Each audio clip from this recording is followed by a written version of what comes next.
साथीहरू म चाहिँ फेरि माम लिएर आएँ। मेरो यो माम खानुको लागि तयार भइराखेको छु हो। आजको चटनी चाहिँ छ चटेला अनि तितेबी दुईटा एड गरेर चाहिँ ग्रेभी सुप हालेर बनाएको हो। मलाई चाहिँ त्यस्तो खानु मन लाग्यो कि अन्तर चाहिँ त्यस्तो बनाइरहेको छु। त्यहाँदेखि यहाँनिर सानो निम्बुको पिस छ यी। त्यहाँदेखि यहाँनिर देख्नु हुँदैछ नुनसँग हरियो डल्ले खोर्सानी एउटा छ हो। त्यस्तो खानु मन लागेर चाहिँ बनाएको। ल साथीहरू खाइ ल। हजुरहरू त खाइसक्नु भयो होला हैन। चाहिँ भर्खरै रेडी हुँदैछु है। ल है खाइ ल। दुई खेप खाइ ल भने ल। मेरो त आदतै बसेको छ भिडियोमा खाइ ल भन्दा भन्ने बानी हुन्छ।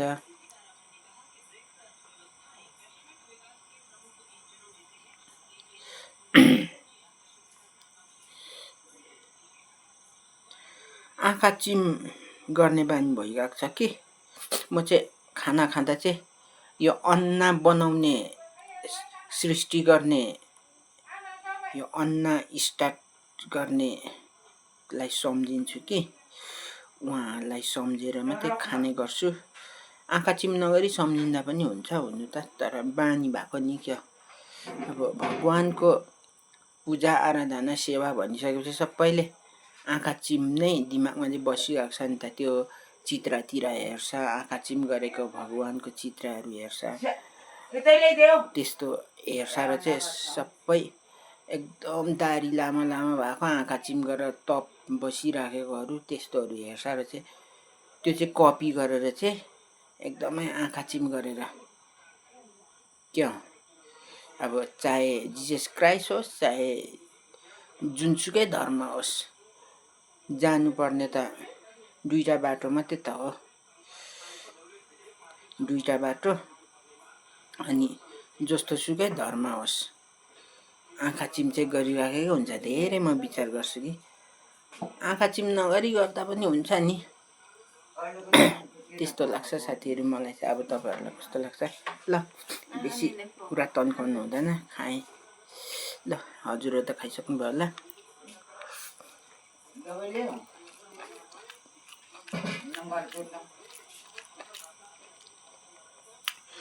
यस्तो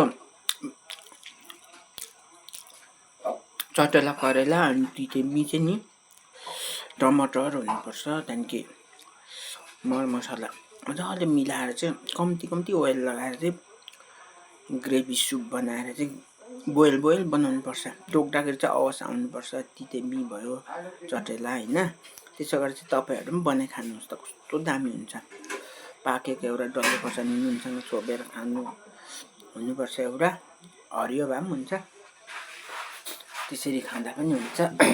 र खाँदाखेरि नबोली खानु भन्छ कि बानी भइसकेको छ। अब चाहिँ म आदत नबोलिकन फर्स्ट स्टार्टमा अलिकति बोलेर चाहिँ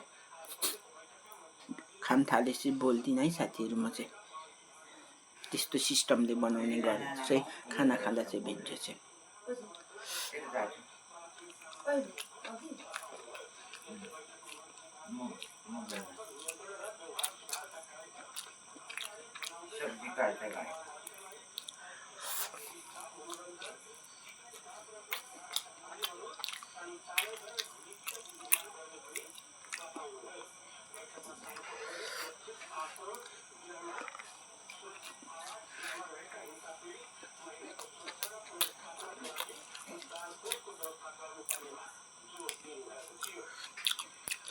साथीहरू मैले अघि अन्ना सृष्टि गर्ने बारेमा भनेको थिएँ। त्यो त अब कुन भगवानले अन्ना सृष्टि गरे त्यो त मलाई पनि थाहा चाहिँ भएन कि। तैपनि अब थाहा नभए पनि सम्झने चाहिँ गर्छु। अब कि उहाँ नहुनु हो भने यो हुन्थेन नि त। त्यो खालको फिल हुन्छ आफूलाई चाहिँ। नभए भने त यो अहिले हामीले खाँदै गरेकै हुन्थेन नि।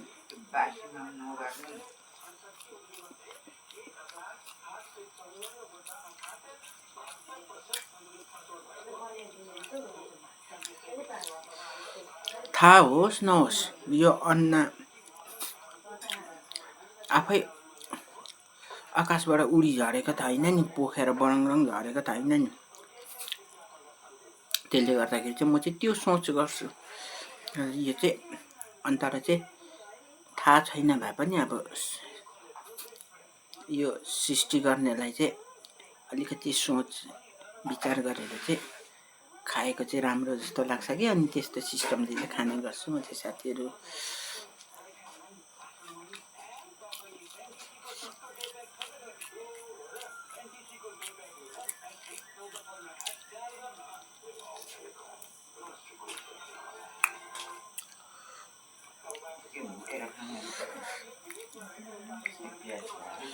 खा भुटेर खाने भए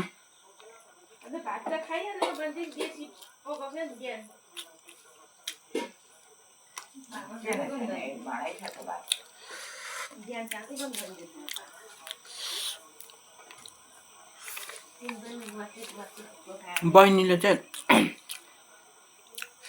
माम भुटेर खान्छु भन्दैछ कि, अनि खा भनिदिएको नि साथीहरू।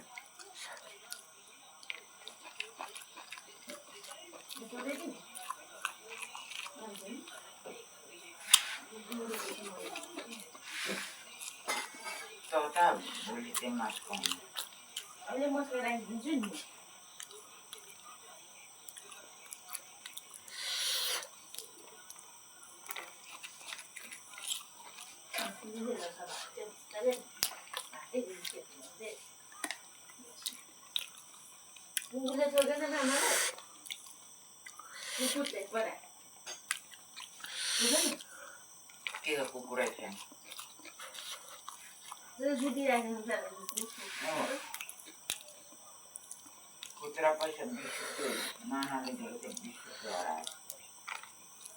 अस्ति नै पठाउँदा पनि लेखिने नबिना पनि कहिले मिल्दैन।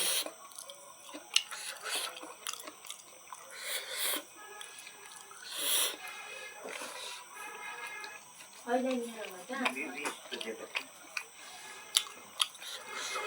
होइन।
अझै पापाले लानु भनेको नि